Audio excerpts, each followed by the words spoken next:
Yo, what's up, y'all? This your boy Raw coming at you raw. I hope your day is all well and God bless you for stopping by. I got a video for you dudes. But first, if you could leave a like on the video.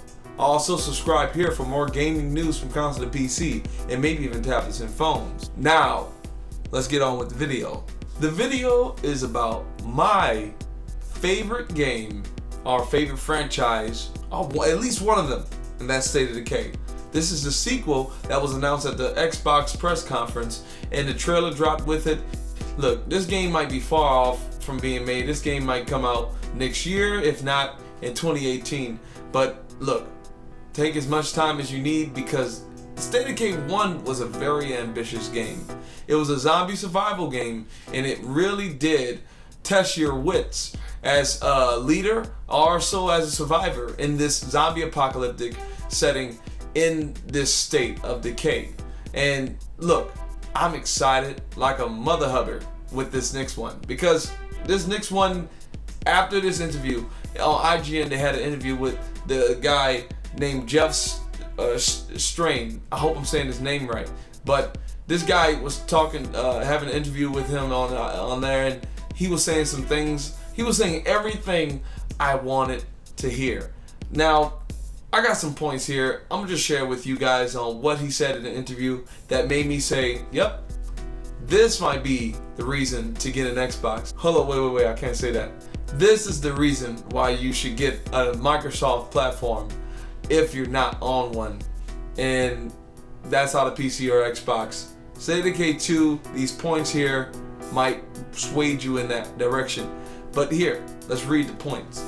The first point is 4-player multiplayer and drop in and drop out. Not an MMO, drop in and drop out. He specifically said that you can drop in and drop out. So I'm thinking like a Fable 2 type deal or Fable 3 where you got your character and you can just drop in someone else's world. And their world is obviously totally different from yours.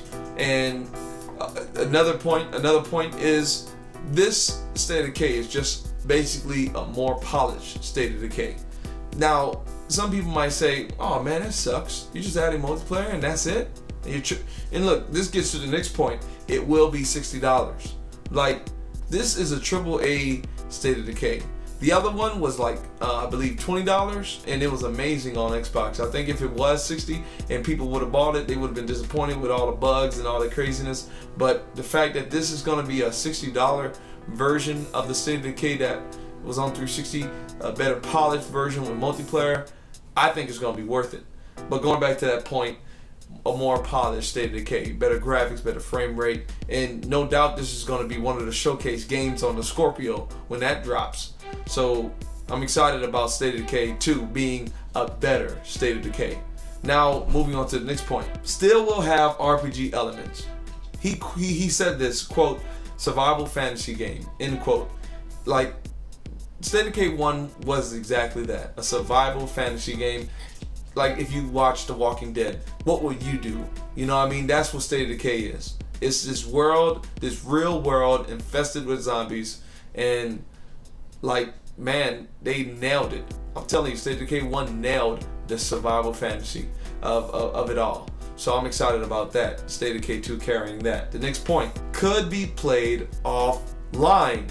Let me say this about offline. Thank you, Jesus. Offline allows you to play without internet. If your internet goes down, you can still play State of Decay. Games like Battleborn, games like Destiny, and all these other games that require online connection, internet connection. Look, man, I understand Destiny is an MMO, but those single player moments in Destiny, you should be able to play offline. Like every game should have offline mode. Seriously, with State of Decay having an offline mode, that's a plus for me, man. Like seriously, man. Good job, Undead Labs. The next point and last point is Permadeath is still in the game.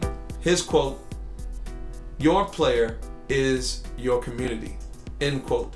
And another quote, characters are the loot, end quote. Look, at the end of the day, if you never play State of Decay and you die in that game, you might be like, oh man, I died, okay, restart. No, the game keeps going on. And your community is your player. is all about that, building up your community so you have players to pull from if one of your players die. If you're playing as a player and he dies, like what I mean about ambitious is I don't see no other game doing this. Your community is your player, and I'm telling you, on State of Decay 1, I was playing as Marcus because he was the only brother man in that game, and I was playing him, man. As soon as he got sick, that dude went straight to bed. I didn't touch him at all. I just said, "You ain't dying on me, bro." So, like, what he said in the second quote, characters are loot. Like, seriously, man, if you find someone in the world of State of Decay that can do well with a sniper or do well with a machete, and you like, wow, oh man, this is awesome. Like, that's what I loved about the first State of Decay, and the second State of Decay is gonna expand on that even more so. Like, I don't know about you guys, but State of Decay was one of my all-time favorite games back on 360. I'm excited that they have another go at it. Undead Labs, I tip my hat off to you, or my hats. Yeah, I'm excited for this game. Are you excited about State of Decay 2? Write in the comment section. I would love to hear your thoughts. But that's all she wrote. This has been Raw. Coming at you raw. Pieces. Stuff has been leaking out all over the place on news articles and gaming websites and outlets about this thing might be coming out this year, the PlayStation Neo. Now, we're talking about just speculative saying if it comes out this year. Let me say this about PlayStation Neo. First of all, the system name, right? I'm sorry, like they could call it PlayStation S. I'm sorry, man. They might as well just take what Microsoft did, because, you know,